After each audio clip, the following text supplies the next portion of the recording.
Faubourg, pour moi, il y a quand même quelque chose d'assez magique parce que tu peux rentrer dans une cour et te retrouver typiquement dans un lieu du 19e siècle quoi, et te dire ouais, c'est magnifique.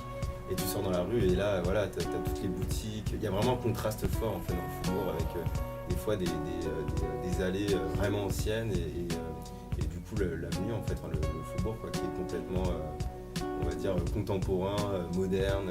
Et finalement, il n'y a plus d'artisans en tout cas dans ces coins-là.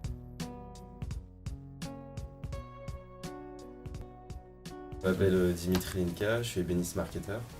Moi j'ai étudié 8 ans à l'école Boulle. Aujourd'hui voilà, je suis artisan et en même temps designer.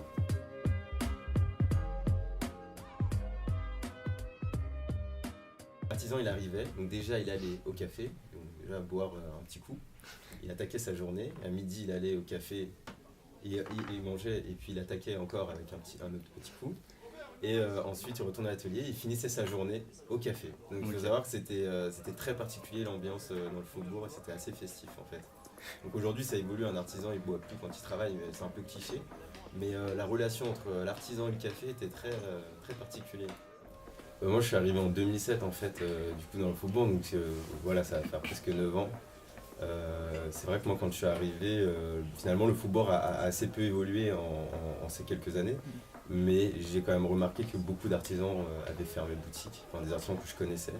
Je sais pas, je peux en compter une dizaine qui sont partis au fur et à mesure. Ça n'existe plus maintenant, il n'y a plus cette ambiance en tout cas, petit café, ou voilà, le repère d'artisans, parce que de toute façon il n'y a presque plus d'artisans dans le Faubourg.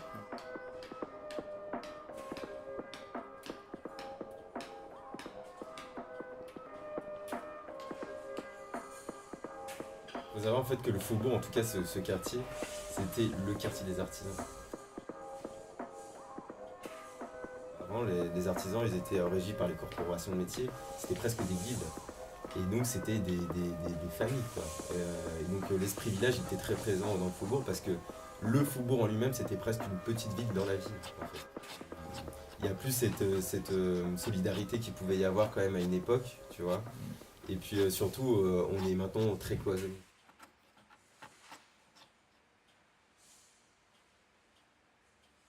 Ils vivaient surtout pour se retrouver aussi, tu vois, en fin de journée, pour partager des choses, parce que c'était des métiers qui étaient extrêmement difficiles.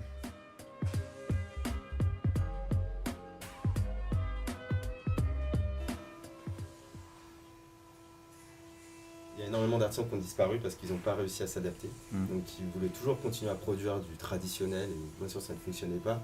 On arrive à comprendre que finalement, si on veut survivre, il faut aussi s'adapter à des techniques qui évoluent très vite.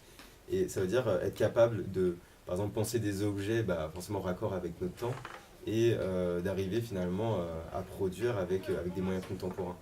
Donc ce qui a évolué dans la production, c'est surtout l'approche aussi du design en fait, dans les pièces qui sont produites.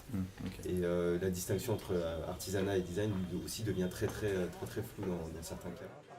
Moi j'ai intégré en fait les ateliers de Paris, l'incubateur des ateliers de Paris juste après mon diplôme. Et donc c'est la ville de Paris qui met à disposition, via les ateliers de Paris, des locaux pour les jeunes créateurs qui veulent lancer leur activité. Après ce qui est intéressant aux ateliers de Paris, c'est le réseau en fait. Tu peux participer à des expos, tu peux rencontrer des personnes qui ne sont pas forcément on va dire, facilement approchables en temps normal. Et ça c'est quand même énorme parce qu'au final du travail il y en a. La difficulté c'est d'avoir le réseau et d'approcher les bonnes personnes. Ensuite, au niveau de l'évolution du métier, bien sûr, il y a eu un déclin énorme, on a perdu même je pense certains métiers, mais ça revient au fur et à mesure. C'est-à-dire qu'il y a des jeunes qui sortent et qui montent leur boîte et ça cartonne. Il y a certains organismes comme l'Institut national des métiers d'art qui l'ont bien compris et qui font en sorte en tout cas de valoriser les métiers d'art parce qu'il y a une réelle opportunité aussi d'économie en fait.